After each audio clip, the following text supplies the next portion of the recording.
In recent years, topics like respecting lore and staying faithful to source material have become more and more talked about. Where should the proverbial line be drawn between strict adherence to source material and artistic freedom to take a property in a new direction? It's a difficult balance to get right, which, when it's not, can leave audiences feeling kind of mixed, and it can sour the overall appeal of a film. This brings me along to Last Voyage of the Demeter, Universal's latest take on one of cinema's and literature's most terrifying and alluring villains, Dracula. While typically big-budget films and shows based on massive properties get a lot of attention when it comes to talks of respecting lore, this film, it seems, exemplifies more than any other why respect and a true understanding of the material is so important. The film is based off of Chapter 7 of Bram Stoker's novel, wherein a shipwreck is found, the crew is gone, and the captain is dead. The novel is written entirely in the first person in way of letters and journals from different characters, and it presents this chapter by way of the captain's log, in which he recorded mysterious disappearances aboard the Demeter. Somewhere on board his ship, an evil presence lies, and one by one, his crew vanishes. It's a simple story, and it's one that doesn't even take up the entirety of the chapter, but it is perhaps the most chilling and memorable part of the entire book. With its brevity and limited impact on the overall story of Dracula, it has typically been kind of glossed over in most film adaptations, but with Last Voyage of the Demeter, it is the sole focus. Now, because of this, the film is placed in a unique position regarding staying true to lore. On the one hand, it has nearly unlimited creative freedom due to how little is actually specified in the novel. On the other, by adapting such a small portion of the story, it restricts itself to making sure that it does stay true to the very little that actually is written. Some things that are interesting about Last Voyage of the Demeter are the choices of when and when not to adhere to the lore, which are honestly a bit frustrating as a viewer, as some things feel like they're ripped straight out of the novel, and some other things are in direct contrast to what is written. And then some things actually fall into a different category that I'll talk about in a moment. Now, first let's talk about the things that they do get right. The film opens up in Whitby, where policemen discover the wreckage of a Russian schooner called the Demeter. The crew have all vanished, save for the captain, who lies dead. On his body, the policemen find his journal and the eerie warnings that accompany it. The writings of that journal come in the form of voiceover from Captain Elliot and are taken straight out of the book. Nearly everything that is described in this journal is shown directly on film, and it was clearly used as a reference when structuring the overall pace and the plot of the film.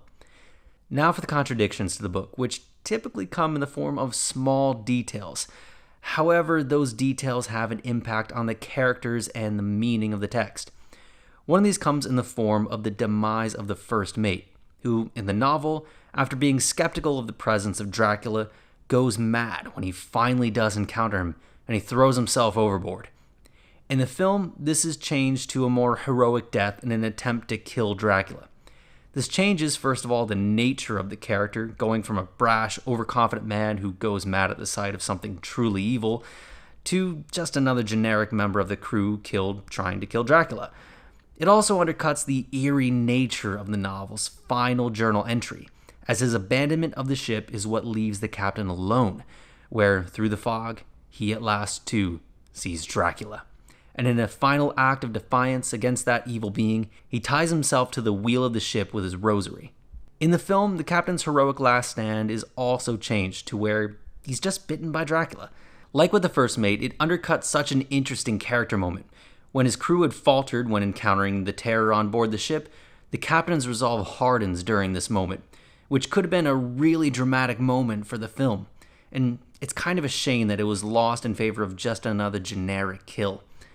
Beyond the specific accuracies and inaccuracies, there's also a third category nestled between the two that I mentioned earlier, which involves the new additions to the story that weren't exactly specified in the original book, but creates a bit of an issue when they're examined more closely and necessitates the creation of loopholes in order to make them work. One of these comes in the form of the film's lead character, Clemens. Being that not every single one of the 7 crew members on board are mentioned by name, it's entirely possible for his character to exist, so far there's nothing wrong. However, in Voyage of the Demeter, at the film's end, he escapes the wreckage and vows to find Dracula and kill him once and for all. So he did leave this ship empty technically for the finale, but that contradicts the initial premise that Dracula had taken the entire crew. And though that's not specifically mentioned, it is implied in the book. And the fact of his survival does create a bit of a loophole in that story. Also not mentioned are new characters Toby, the grandson of the captain, and Anna, Dracula's snack for the long voyage. Neither character is mentioned in that original story, but could be explained away since the novel only specifies the crew of the ship. However, their additions just feel a bit unwarranted, as they don't really add anything new in the way of story. While Anna's addition does give a bit of an explanation as to why Dracula begins attacking the crew, there's nothing really beyond that justifies the amount of screen time and attention she gets.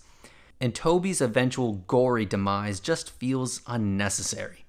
Call me old-fashioned, but I simply don't enjoy watching children go through an unnecessarily long death scene. So this brings me to the main point of all this, is it's just unnecessary. Much like many other films of this nature that adapt very specific time frames or parts of stories, nothing new here was really added to the lore or the mythology, or to the characters, who all felt even more one-dimensional than they were even in the novel. And this is despite some excellent casting choices like Liam Cunningham's Captain Elliot or Javier Botet's creepy Nosferatu-esque take on Dracula. All in all, it's just a bit generic and predictable, and with the new additions doing more harm to the lore than good, it highlights that larger problem of making adaptations in such specific ways, being a lack of true understanding of that deeper meaning and the finer points of the source. And if you're interested in learning more about cinema's definitive version of Dracula, check out this video here. Evil is involved, powerful evil.